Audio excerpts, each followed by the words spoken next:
How's everybody doing? Reverend Sherman D. Manning. Reverend Sherman D. Manning joining you live from Los Angeles, California. I am the proud pastor of the Yes We Can Worship Center, which is located at 5857 South Central Avenue, Suite 180, Los Angeles, California, 90011. Let me ask y'all a question. Where have you been? Where have you all been? Have you gotten a copy of my book, Creating Monsters, yet? Have you gone to Amazon.com and gotten a copy of my book, The Truth About O.J. Simpson, Race, Class, Money, and Justice yet? I've told you over and over, this book is not just about O.J., but it's about no J. I looked at my book sales today, and a lot of you have not gotten the book yet.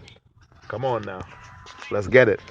The Truth About O.J. Simpson, Race, Class, Money, and Justice, as well as Creating Monsters, as well as the other 20 books I've written in addition to those two. Go to Amazon.com and just Google Sherman D. Manning, and please get a copy of one of our 22 books, and it will bless your home, it will bless your family, it will strengthen your young people, it will help you in ways that I can't even tell you at this point. Not just African Americans, Hispanics. And I will admit that my books have a strong focus on African Americans and Hispanics as it relates to the judicial system, but it also has a strong focus. They also have a strong focus on poor white people, because I've always operated from the premise that the rich get richer and the poor get prison. Get a copy of one of my 22 books, and I really believe that you will be glad that you did. Repeat after me. I am worthy. Repeat after me. I am worthy. Let's say that about 10 times. I want you to open your lungs and get it out. Open your vocal cords. Open them up. Open them up. About 10 times. I want you to repeat after me. I am worthy. I am worthy. I am worthy. I am worthy. I am worthy. I am worthy. I am worthy. I am worthy. I am worthy. I am worthy. No matter what you did, no matter where you came from, no matter how many mistakes you made, no matter what you lost, no matter what somebody took from you, no matter who molested you when you were a child, no matter who raped you when you were an adult, while you are an adult, no matter who robbed you, no matter who cursed you out, no matter who divorced you, who left you, no matter who you divorced, who you left. And let's face it, some of you have hurt people too.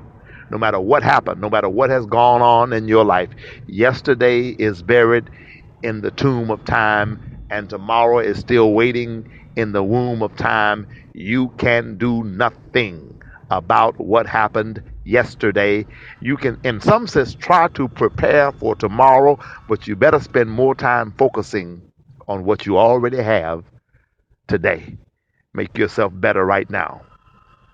And one of the ways you make yourself better is believing in what God has already given you. How many of you have two eyes? Oh, so you're not blind. That's a blessing. How many of you have your sense of smell? I know people who do not have the sense of smell. I just left church earlier today and I saw someone doing sign language for the hearing impaired. So if you're listening to this podcast, I don't think it's available in Braille yet. And I'm not being sarcastic, I'm being honest. That means you have hearing. Are you in a wheelchair? If not, that means you can walk.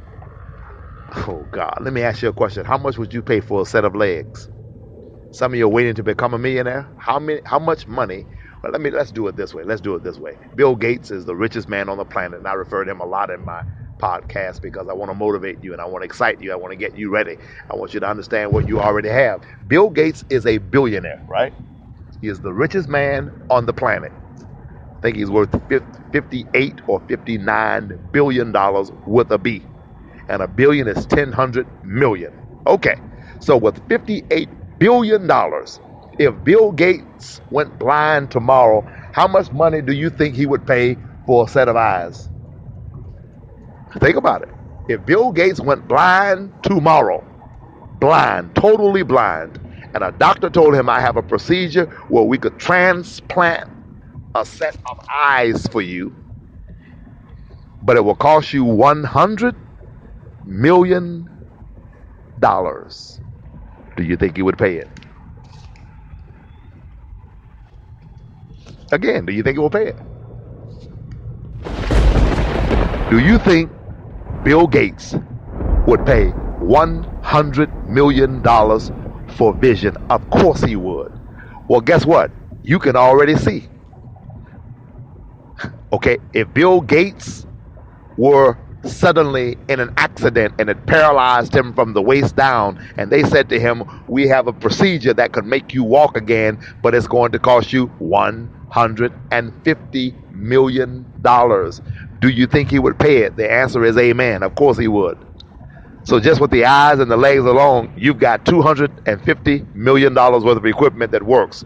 So you're already a millionaire. Do you understand how much your eyes are worth? Do you understand how much your legs are worth? Do you understand how much life is worth? My brother, my sister, please quit waiting on the Jaguar. Quit waiting on the Mercedes.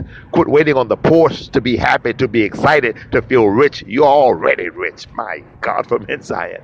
You're already rich with just what you have, the ability to sit down and focus on a thought. My Lord.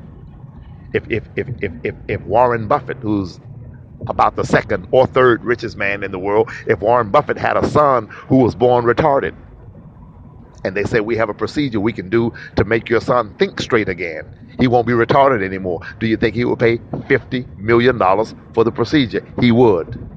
Well, you can think straight already. So that's 50 million. Oh, Lord have mercy. I once read that it requires more electricity to run your brain.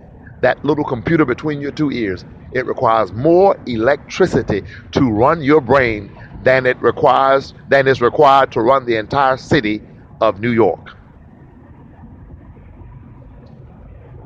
Your brain needs more electricity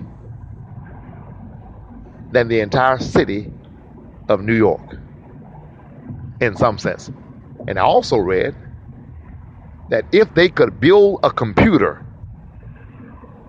that was as powerful as that little machine between your two ears, it would require more space than 10 football fields. Your brain, oh my God. Let me take a moment to brag on my chief armor bearer, Brother Jorge Gandaria. If you would see our business card that he sat down and designed and created with his mind. He's done several for us, and all of them are great. But the greatest one is the one that's purple looking. And perhaps I can upload one to this podcast and put a picture of it there. There's a way to get it done. I don't know how to do it. I'm going to figure it out before the day is out. I assure you. I'm not going to promise you, but I'm going to guarantee you that I'm going to try my best to figure out how to pull up a photo of the business card and put it on the next podcast, even if it's only a 5 or 6 minute podcast. I'm going to do one more podcast today, probably a short one. And I'm going to try to put a photo of that business card on the podcast so you can see it. It won't do it justice, but I just want you to see it. This man sat down and utilized his brain power to come up with a design for a business card for the Yes We Can Worship Center. And if you could see it, it is awe-inspiring. I've seen people look at it, and I've seen it literally take their breath away. He's got a hell of a mind. Sometimes he doesn't seem to realize it. Sometimes he doesn't seem to focus on it. I thank God for the humility that he's developing, and he's learning more and more the importance of humility. But that's probably the best example of humility. When I try to tell him how great it is, and you look at him and tell that he really doesn't get it. He knows it looks good, but I don't think he understands how good it looks. That's humility, and I love it. Anytime you brag on something to a person and compliment them highly, and it seems like they really don't quite get it, it's beautiful. It makes you want to compliment them even more and applaud them even more. It's when they stick their chests out and walk around like, oh, I know I'm bad, man. You ain't got to tell me. That's when it becomes an utter and complete what? Turn off. And I know people see Kanye West and they think that's the way to do it and all that. I'm not even going to criticize him personally. I'm not going to give him any of my energy, any of it. But understand clearly that he's in an entirely different industry. And perhaps that's accepted for rappers and things of that nature, but for normal human beings, people who preach, people who sing, people who are deacons, people who are businessmen, people who are entrepreneurs, etc., that kind of unmitigated arrogance is a total turnoff. Now, quite frankly, Kanye is a turnoff to me, but that's just my personal opinion. Do I think he's talented? Yes. But is he a turnoff to me personally? Personally, yes, he is. But that's just my opinion. And an opinion is like a behind. Everybody's got one. You understand what I mean? But back to Jorge Ganaria. The power of his brain, my God, to sit down and design a business card like that. The thought process that had to go into that. And let me select this. I think I'll use that. I think this will go good here, and that'll go good there. It just fascinates me. But my point is, all of us have brains that are powerful if we were to just access them and utilize them. So Jorge, in my opinion, can never be broke. Even if he doesn't have any money in his pocket, he's still not broke because of all that mind power he has. Oh, Lord, have mercy tonight. Ladies and gentlemen, you might be broke, but you're not poor. Poverty is a state of mind. Write that down, write that down, write that down. Did you catch it? I'm not bragging. I don't get this stuff on my own. God gives it to me. To God be the glory for the things he has done. Being broke is a temporary situation. Poverty can be permanent if you allow it to be, but brokenness is about cash. Poverty is about a mentality, and that mentality comes from a spirit. Some people have a spirit that is poor, and it causes them to suffer from poverty. Being broke. I was broke this morning when I went to get Jorge because I didn't have any cash money in my pocket. I was broke then, but I wasn't poor because I had a couple of dollars in the bank and I had a couple of dollars in my safe at home. And I am saying a couple of dollars to be facetious. But at that moment, if Jorge would have said, hey, can you give me $10, I would have had to say no. If my gas tank had been empty, I couldn't have bought any gas. That's what you call broke. But now, if Jorge would have said, can you go home and get me $500? I'm going to say, well, ain't no problem, bro. Just wait. I'll be back in 30 minutes. You understand what I mean? So, a lot of you call yourselves poor. You're not poor. You're just broke. You're just waiting on the cash to be released. God, y'all better get that. You better get that. You better get that. But remember also, as I've been saying all week long, the power of life and death are in the tongue. Sometimes you can if you think you can. Sometimes you can if you say you can. Watch what you speak. Watch what comes out of your mouth. Quit saying, I hate him, I hate her. Don't use the word hate. Quit saying, I can't do it. Say, I can do it. I got to learn how to do it. I'm going to learn how to do it. I will do it. The power of life and death are in the tongue. Speak it. God started the universe with the spoken word. The Bible says that the earth was void. The earth was nothing. And God said, what? Those that word said. Y'all caught it? He said. The Bible said, God said, let there be light, and there was light. That was light because he said it. Oh God. If he hadn't said it, that wouldn't have, if he had not said it, it wouldn't have happened. He said, let there be light, and light had to obey. Light didn't even know what light was till God said it. And so when God said light, light lit. Y'all not catching it. You're not catching it. I said when God said light, light lit.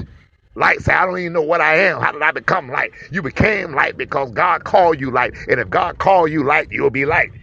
The power of life and death, my brothers and my sisters, is in the tongue. It's in the tongue. Watch what comes out of your mouth. Why do you think I keep telling you to say, I am worthy? Because you'll trick your brain into finally believing that you are worthy. Because you are. Why do you think I keep saying, having you say, I can do it. Say, I will do it. I must do it. Because if you say it, you'll see it. You'll see what you say. So be careful what you say.